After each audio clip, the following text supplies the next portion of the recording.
इंशा अल्लाह ताला अल्लाह ताला जी तौफ़ीक़ सां सफ़ा ऐं मरवा जी सई जो तफ़सीली बयानु कंदासूं। सफ़ा ऐं मरवा इहे ॿ टकरियूं आहिनि। इन्हनि जे विच में 7 चकर लॻाइण हज ऐं उमिरे जो रुकन आहे। उनखां सवाइ न हज थिए थो ऐं न उमिरो थिए थो। अल्लाह जे प्यारे पैगम्बर फ़रमान मुबारक आहे, कोतिब अलैकुमुस सई फसअ। पाण फ़रमाईंदा तव्हां ते सही फ़र्ज़ु कई वई आहे, तंहिं करे सई करियो। सही इब्न ख़ुज़ैमा जी हदीस नंबर 2765। सफ़ा मरवा जी सई जे लाइ बाब सफ़ा खां सफ़ा टकरी ॾांहुं वञणु मसनून आहे। मुस्लिम शरीफ़ जी हदीस नंबर 1218। सफ़ा टकरी जे वेझो पहुची हेठियां कलिमात चवणा आहिनि, इन्न सफ़ा वल मरवत मिन शाइरिल्लाह अबदउ बेमा बद अल्लाह बिही। त बेशक सफ़ा ऐं मरवा अल्लाह जी निशानियुनि मंझां जेके से माना इहे निशानियूं आहिनि, आऊं बि उन सां इब्तिदा करियां थो जंहिंसां अल्लाह ताला इब्तिदा कई। जीअं त अल्लाह ताला क़ुरान मजीद में पहिरीं सफ़ा जो ज़िक्र कयो आहे, तंहिं करे शुरूआत बि सफ़ा टकरी खां थींदी। अल्लाह जे नबी बि इहो फ़रमायो त आऊं बि उन खां शुरूआत करियां थो जंहिंखां रब्बुल आलमीन शुरूआत कई। मथियां कलिमात जेके आहिनि इहे पहिरीं चकर खां अॻु में चया वञनि। यादि रहे, सिर्फ़ु पहिरीं चकर खां अॻु में चया वञनि।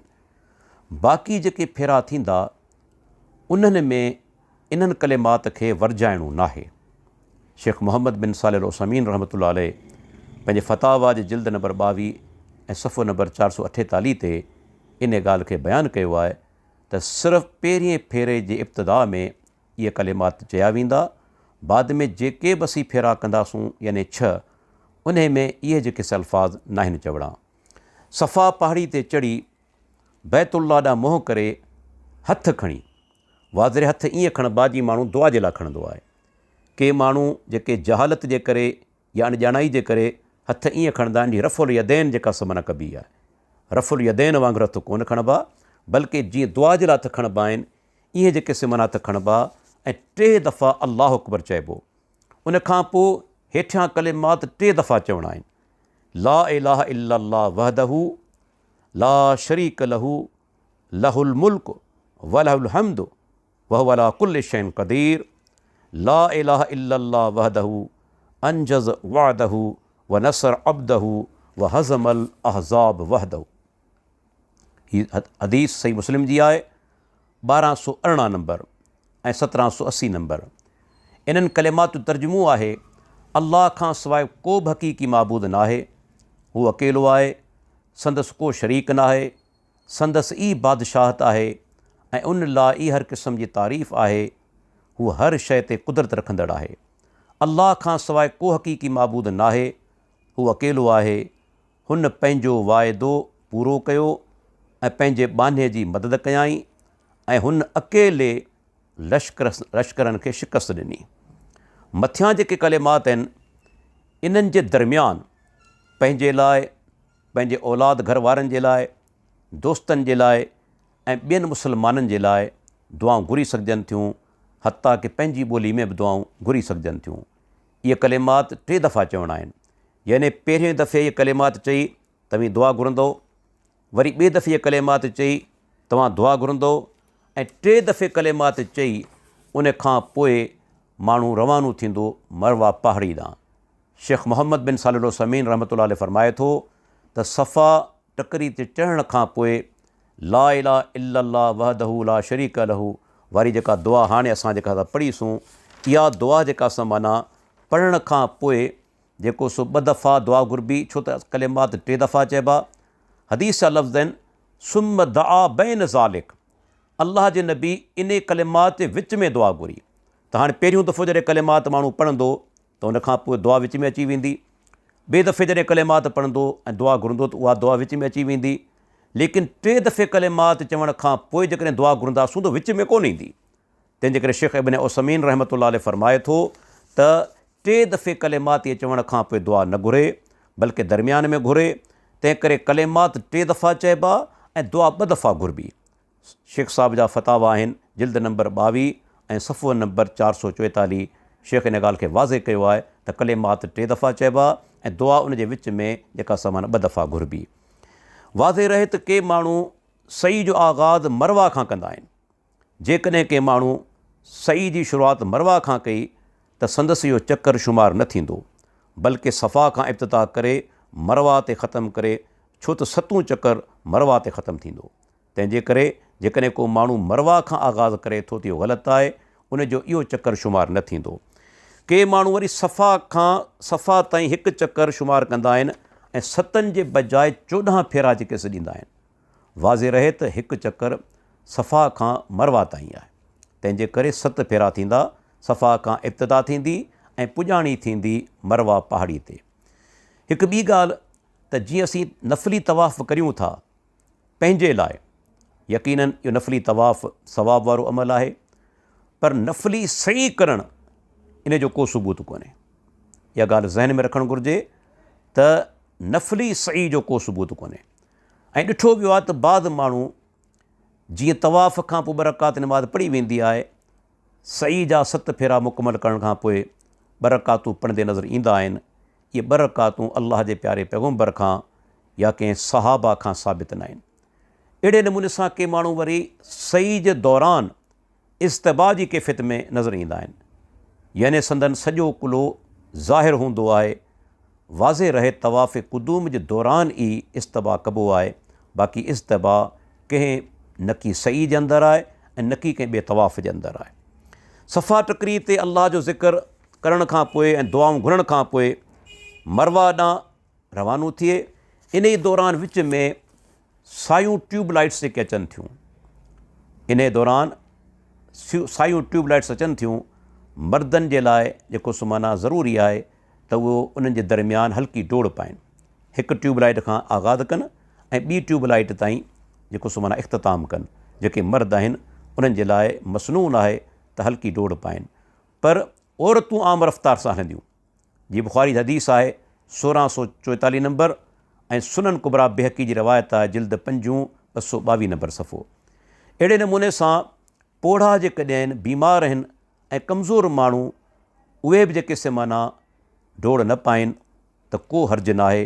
जे सही इब्न ख़ुज़ैमा जी हदीस नंबर 2770 आहे ऐं 2771 त बीमार पोढ़ा कमज़ोर उहे डोड़ न पाइनि, बल्कि आम रफ़्तार सां हलनि। औरतनि ते बि जेको माना इहा जेका डोड़ पाइणु कोन्हे, सिर्फ़ु उहे मर्द जेके तंदुरुस्त आहिनि से साइन लाइटनि जे दरमियान उन्हनि खे हल्की डोड़ पाइणु घुरिजे। सही जो दौरान जेकॾहिं ज़रूरत महसूसु थिए त माण्हू व्हील चेयर बि इस्तेमालु करे सघे थो। हिकु ॿियो मसइलो, जेकॾहिं को माण्हू सही करे रहियो आहे ऐं इन दरमियान फ़र्ज़ु नमाज़ जी जमात खड़ी थी वञे त उनखे घुरिजे पंहिंजी सही खे मुनक़ते करे छॾे, फ़र्ज़ु नमाज़ अदा करे, उन खां पोइ जितां खां हुन जेका सा माना पंहिंजी सही रोकी हुई उतां खां वरी नए सिर आगाज़ करे। जिते बि हुन पंहिंजी सही खे रोके ऐं नमाज़ जी अदायगी जे लाइ वियो हो, उतां खां वरी पंहिंजी सही नए सिर जेका सा माना शुरू करे, पोयां जेके फेरा आहिनि से बि शुमार कया वेंदा, उहे बि ॻणिया वेंदा। सही जे लाइ वुज़ू करणु बहितरु आहे, वाजिबु न आहे। जेकॾहिं के माण्हू जो वुज़ू दौरान, बल्कि जेकॾहिं के माण्हू जो सही दौरान वुज़ू भॼी पवे त नओं वुज़ू करणु ज़रूरी न आहे, बल्कि बग़ैर वुज़ू जे बि रहियल फेरा मुकमल करे सघे थो। सऊदी अरब जी लजनत दाइमा जी फ़तवा आहे, जिल्द नंबर 11 264 नंबर सफ़ो, त बिना जेको माना वुज़ू जे बि अहिड़ी सूरत में पंहिंजा फेरा मुकमल करे सघे थो। वाज़े रहे त तवाफ़ खां पोइ फ़ौरन सही करणु बहितरु आहे, लेकिन जेकॾहिं तवाफ़ मुकमल करण बाद सही में कुझु देरि थी वञे त को बि हर्ज न आहे। शेख इब्न उसैमीन रहमतुल्लाह अलैह फ़रमाए थो, जेकॾहिं के माण्हू ॾींहं जे शुरूअ में तवाफ़ कयो ऐं शाम जो सही कयाई या 1-2 ॾींहंनि खां बाद में सही कयाई, तॾहिं बि को हर्ज कोन्हे। शेख रहमुल्लाह जा फ़तावा, जिल्द नंबर 22 सफ़ो नंबर 421। कोशिशि करे सही जा 7 फेरा लगातार मुकमल कजनि, पर जेकॾहिं कंहिं उज़र सबबु, मिसाल तौरु सख़्तु रश आहे या माण्हू जी तबियत ख़राबु थी वञे थी या काकूस ऐं पेशाब जी हाजत आहे या थकावट महसूसु थिए थी त उन खे रोके कुझु देरि आराम बि करे सघे थो, क़ज़ाए हाजत लाइ वञी सघे थो, बाद में अची वरी जेको सो माना पंहिंजी सही उतां ई जेका सा शुरू कंदो। सही दौरान रसूलुल्लाह सल्लल्लाहु अलैहि वसल्लम खां का ख़ासि दुआ साबित न आहे, लेकिन सैयदना अब्दुल्ला बिन मसूद ऐं सैयदना अब्दुल्ला बिन उमर रज़ी अल्लाह अन्हुमा खां हेठीं दुआ जेका सा माना साबित आहे। उन दुआ जा लफ़्ज़ आहिनि रब्बिग़फिर वरहम इन्नक अंतल अअज़्ज़ुल अकरम, ऐं मुंहिंजा परवरदिगार मूंखे बख़्श ऐं रहम फरमा, बेशक तूं वॾी इज़त वारो ऐं वॾो सख़ी आहीं। मुसन्नफ़ इब्न अबी शैबा जी रिवायत आहे 15,808 ऐं सही सनद सां आहे। उनखां सवाइ सही दौरान क़ुरान करीम जी तिलावत करे सघे थो, मसनून दुआऊं घुरी सघे थो ऐं पंहिंजी ज़बान में बि दुआऊं घुरी सघे थो। मरवा टकरी ते पहुचण खां पोइ तव्हांजो हिकु चकर मुकमल थी वियो।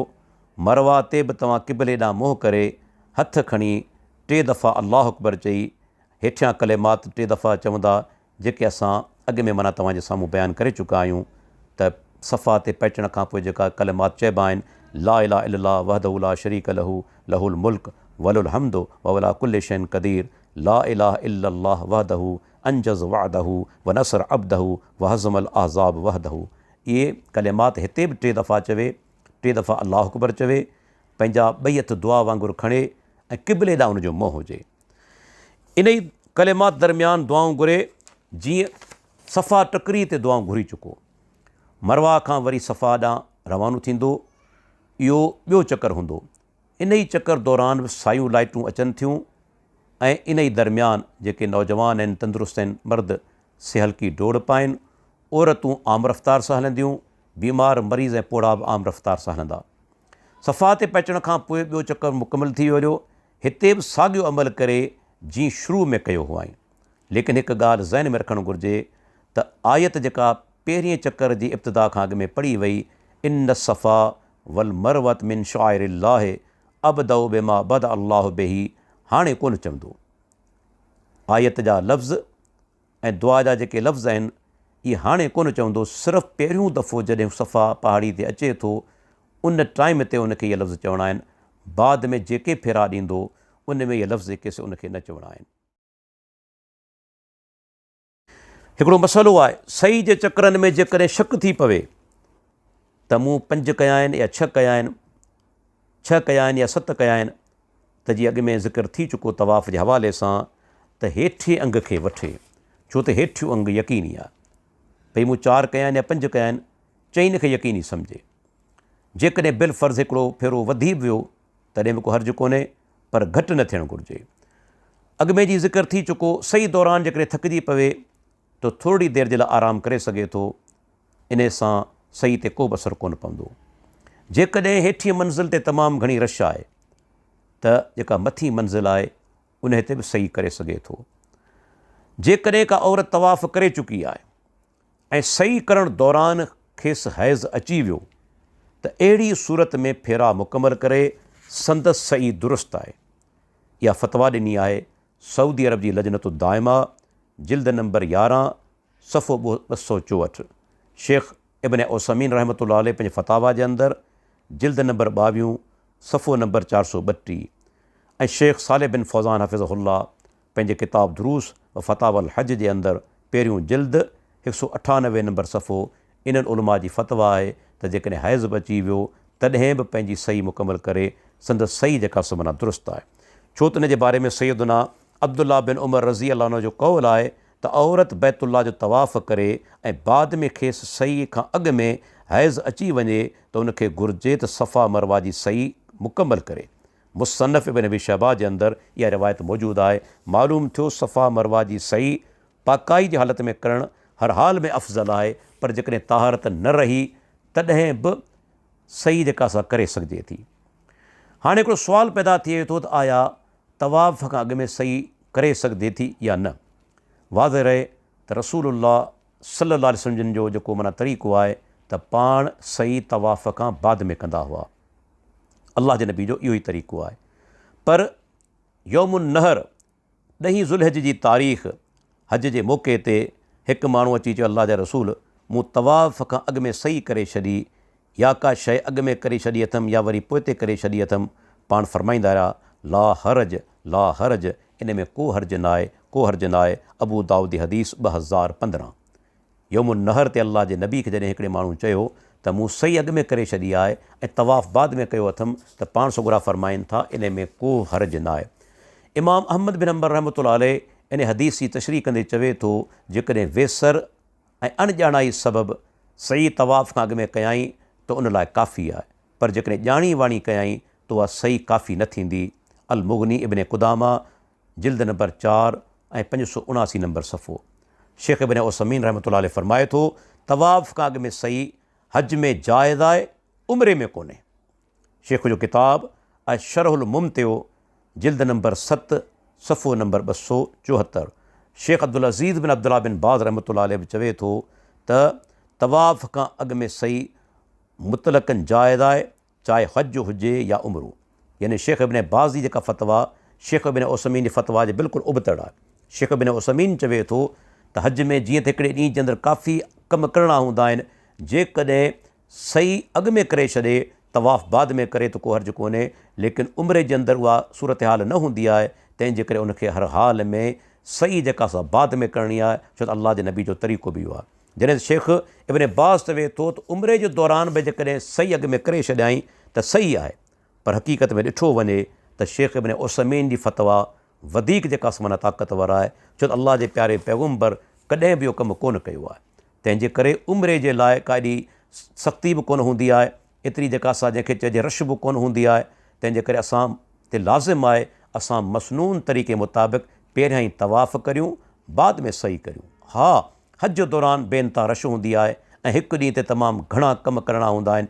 जेकॾहिं के माण्हू मजबूरनि सही अॻु में करे छॾी त को हर्ज कोन्हे हज जे हवाले सां, लेकिन उमिरि जे हवाले सां असांखे घुरिजे प्यारे पैगम्बर जे तरीक़े ते अमल कंदे पहिरियां ई तवाफ़ करियूं, बाद में सही करियूं। हाणे मसइलो अचे थो, जॾहिं असां 7 फेरा मुकमल कया, 7 फेरो मुकमल थींदो इहो मरवा पहाड़ी ते, टोटल 7 फेरा थींदा, उते बि साॻियो अमल करे असां पंहिंजो माना त फेरा मुकमल कंदासूं, सही मुकमल कंदासूं। उन खां पोइ उमिरे करण वारो जेको आहे सो छा कंदो, पंहिंजा वार कूड़ाए त अफ़ज़ल आहे। अल्लाह जे नबी उन जे लाइ 3 दफ़ा दुआ कई आहे। जेकॾहिं कतराए थो त अल्लाह जे नबी 1 दफ़ो दुआ कई आहे, लेकिन जेकॾहिं मथे जा वार कूड़ाए थो मुकमल तौर ते कूड़ाईंदो। जेकॾहिं कतराए थो त पूरे मथे जा चोतरफ़ खां वार कतराईंदो। कतराइणु जेको सो माना जाइज़ आहे ऐं कूड़ाइणु माना अफ़ज़ल आहे। औरत जे लाइ छा आहे, पंहिंजे वारनि जी जेका चोटी ठाहे उन में जा शेख इब्न उसैमीन रहमतुल्लाह अलैह फरमाए थो आख़िर जे अंदरि 2 सेंटीमीटर तक़रीबन वार जेके कटे छॾे उन जे लाइ जेको सो माना काफ़ी आहे। ऐं इन हवाले सां इमाम इब्न मुंज़िर फरमाए थो त औरत जे लाइ पंहिंजा वार कूड़ाइणु नाजाइज़ आहिनि। कंहिं बि सूरत में औरत वार पंहिंजा जेके से माना कूड़ाए नथी सघे, इन ते उम्मत जो इजमा आहे। उनखे सिर्फ़ु पंहिंजा वार गॾु करे चोटी जे आख़िर मंझां कुझु जेके से माना वार जेके से माना उनखे कटणा आहिनि, तक़रीबन माना 2 सेंटीमीटर। हिकिड़ो मसइलो आहे, हज करण वारो 10 ज़ुल्हिज जी तारीख़ पथरियूं हणण खां पोइ ऐं क़ुर्बानी करण खां पोइ मथे जा वार पाण कूड़े या ॿिए खां कूड़ाए त जाइज़ आहे। अहिड़ी तरह उमिरो करण वारो सही खां फ़ारिग़ थियण बाद वार कूड़ाए या कतराए या पाण कूड़े ऐं कतरे त जाइज़ आहे, चाहे अहराम जूं चादरूं पातल हुजनि, छो त हू हलाल थियण जे लाइ इहो कमु करे पियो, तंहिं करे उन में को हर्ज कोन्हे। शेख मोहम्मद बिन सालिह अल उसैमीन रहमतुल्लाह अलैह पंहिंजे किताब अशरहुल मुम्तिउ जे अंदरि 7 नंबर जिल्द 328 नंबर सफ़े ते चवे थो त जेकॾहिं इहो कमु करे थो छो तूं हलाल थियण जे लाइ करे थो, तंहिंजे करे जाइज़ आहे। सऊदी अरब जो जय्यद आलिम दीन दक्तूर अब्दुल मोहसिन अल अब्बाद हफ़िज़हुल्लाह पंहिंजे किताब तफ़सीरुन नासिक जे अंदरि सफ़ो नंबर 120 चवे थो त इहो कमु जाइज़ आहे, छो तूं हलाल थियण जे लाइ करे पियो। ऐं बरे सग़ीर जो अज़ीम आलिम शेख बदियुद्दीन शाह राशिदी रहमतुल्लाह अलैह इन खे जाइज़ चवे थो। जिल्द नंबर 3 संदसि तफ़सीर जो बदियु तफ़ासीर ऐं सफ़ो नंबर 774। शेख छा थो चवे रहमतुल्लाह अलैह, आउं उहे लफ़्ज़ पढ़ी ॿुधायां थो। शाह साहिबु रहमतुल्लाह अलैह फरमाए थो, जॾहिं मथे कूड़ण जी मोकल मिले त पोइ केर बि कंहिंजो मथो कूड़े सघे थो। के माण्हू ख़ामख़ा सख़्ती कंदा आहिनि त जंहिं पंहिंजो मथो अञा न कूड़ियो आहे सो ॿिए जो न कूड़े, बल्कि अहिड़े वक़्त में के मुला वरी माण्हुनि ते दम जी चटी विझंदा आहिनि त जानवर कूड़े। हालांकि हीअ सभु कुझु अजाई सख़्ती ऐं दीन में ज़्यादती आहे। जॾहिं हुन खे वारनि कूड़ण जी मोकल आहे त पोइ कहिड़ी रुकावट। यानी हाणे हू माण्हू पंहिंजा मनासिक पूरा करे चुको आहे, हू तवाफ़ बि करे चुको आहे, बरकातूं पढ़ी चुको आहे, सही बि करे चुको आहे। हाणे जेकॾहिं उनखे चादरूं पातल आहिनि ऐं हू पंहिंजा वार माना त कूड़े थो या ॿिए जा वार कूड़े या कतरे थो त उन में छो बि को बि हर्ज़ु कोन्हे, छो त हू हलाल थियण जे लाइ कमु करे पियो। हू हलाल थियण जे लाइ इहो कमु करे पियो। तंहिंजे करे जयद उलमा चयो आहे त इहो बिल्कुलु जेको सो माना जाइज़ आहे। इन में कंहिं बि क़िस्म जो जेको सो माना हर्ज़ु न आहे। हिकु ॿियो मसइलो आहे, हिकिड़े माण्हू उमिरो मुकमल कयो पर वार कूड़ाइण या कतराइण विसरी वियसि ऐं आम कपिड़ा पाए छॾियईं त अहिड़ी सूरत में छा करे। शेख अब्दुल अज़ीज़ बिन अब्दुल्ला बिन बाज़ रहमतुल्लाह अलैह फरमाए थो, जंहिं माण्हू उमिरो कयो ऐं तवाफ़ ऐं सही खां पोइ वार कूड़ाइण या कतराइण विसरी वियसि ऐं आम कपिड़ा पाए छॾियईं, जीअं खेसि यादि अचे पंहिंजा आम कपिड़ा लाइ अहराम जूं चादरूं पाए, पोइ वार कूड़ाए या कतराए, बाद में वरी पंहिंजा आम कपिड़ा पाए छॾे। जेकॾहिं हुन वार कूड़ाया या कतराया ऐं अणॼाणाई सबबु या वेसर जे करे खेसि आम कपिड़ा पातल हुआ त अहिड़ी सूरत में मथसि का बि शइ नाहे, यानी को फ़िदियो न आहे। शेख जा फतावा जिल्द नंबर 17 436 नंबर सफ़ो। मालूम थियो त माना अहिड़ी सूरत में मथसि माना का बि जेका शइ या को फ़िदियो न आहे। हाणे तव्हांजो उमिरो जेको सो माना मुकमल थी चुको, हज तमतो करण वारनि खे घुरिजे त पंहिंजो बाक़ी वक़्तु जेको आहे अल्लाह जे ज़िक्र में गुज़ारीनि, क़ुर करीम जी ज़्यादा तिलावत कनि, ज़्यादा खां ज़्यादा नफ़ली नमाज़ूं पढ़नि, छो त बैतुल्लाह में हिकु नमाज़ लख नमाज़नि जे बराबरि आहे। तवाफ़ ज़्यादा खां ज़्यादा कनि। यादि रहे इहे मौक़ा बार बार कोन मिलंदा आहिनि, तंहिंजे करे असीं भरपूर फ़ाइदो वठूं, छो त हज तमतो करण वारो इन दौरान हलाल रहे थो। सभु उहे कम जेके आहिनि से करे सघे थो जेके जाइज़ आहिनि। हा, वरी उनखे अहराम जी नियत करणी पवंदी 8 ज़ुल्हिज ते, जॾहिं हज लाइ रवानो थींदो पंहिंजी रिहाइशगाह खां मके जे अंदरि, जिते हू माना रिहाइश पज़ीर आहे, उतां खां हू माना नियत कंदो अहराम जी 8 तारीख़ ताईं। इन दौरान उनखे घुरिजे ज़्यादा खां ज़्यादा अल्लाह जो ज़िक्र करे, नेकी जा कमु करे, फ़ुज़ूल कमनि खां पंहिंजो पाण खे बचाए। हाणे हिकिड़ो मसइलो इहो बि आहे त उमिरे करण वारे जे लाइ तवाफ़ वदा जो हुकुम छा आहे। यादि रहे त उमिरे करण वारे ते तवाफ़ वदा वाजिबु जेको सो माना कोन्हे। जेकॾहिं करे थो त बहितरु आहे। सऊदी अरब जी जेका लजनतु दाइमा आहे उनजी जेका फतवा बि इहा ई आहे। ॿियनि केतिरनि उलमा जी इहा फतवा आहे त भई उन ते वाजिबु कोन्हे। जेकॾहिं करे थो त माना बहितरु आहे।